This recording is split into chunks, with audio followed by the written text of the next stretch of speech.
A lot of us have a critical voice in our head that seems to undermine even our best efforts. It may tell you that you're not good enough, that you're too tall, you're too short, you're too skinny, you're too fat. There's always something that it's telling you that's stopping you and standing in your way. I'm Dr. Scott Mills, and I want to share with you a technique that I learned years ago and have used with client after client to quickly and easily change their relationship to their critical voice. And it's actually a lot of fun. So the first thing I want you to do is just to notice where that voice shows up. And one of the easiest ways to do this is to notice something you might hear from it a lot. So if it tells you you're not good enough, just listen for that and locate where that voice shows up.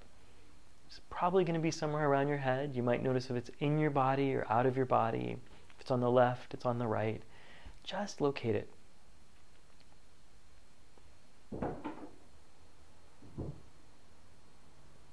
And once you've located it, I'd like you to notice just a few of the things that it's saying, and as you listen to whatever it's saying, which might even be something about this exercise in the moment, notice the tone of voice, the pitch, and the volume that this voice has for you. Just notice whatever those qualities are. And as you do that, allow it to have some sort of representation. So whether it's a color, whether it's a shape, we want to have a way to get our hands around it. You can even just drag a highlighter around where that is in your mind so that you can see it.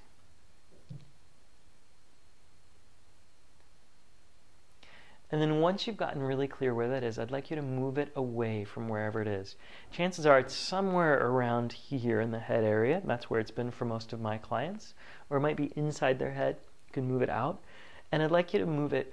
You can initially try two places that seem to be really effective. Either try the big toe of the right foot, or perhaps behind the knee on the left leg. Just move that voice. Let yourself know that this is a silly exercise, but that it works over and over with client after client. So just move that voice down so that you have a bit more space from it.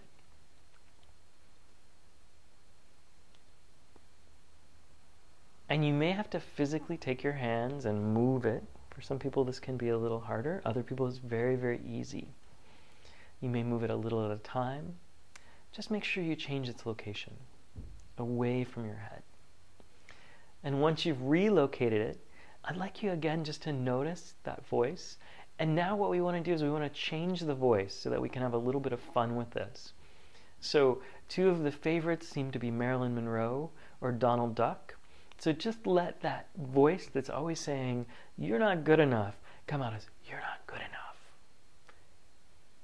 Just let it be a little silly. Or maybe Mickey Mouse, you're not good enough. Hear that crazy voice coming out. And just let yourself have a little giggle when you hear that. Because it is silly and fun. That voice, you can still hear what it has to say to you, but now you can actually hear it in a way that you have some space for it. And now go ahead and turn that voice down so that the volume is way down. You know you can always turn it up anytime you want to if you need to, but just turn it down so it's nice and soft. Maybe like background music. And then go ahead and just test out one of the things that it says to you a lot that in the past would have knocked you down.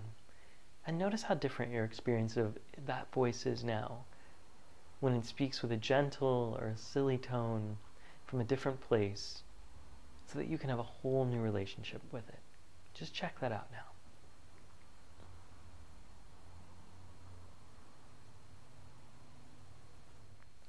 Great.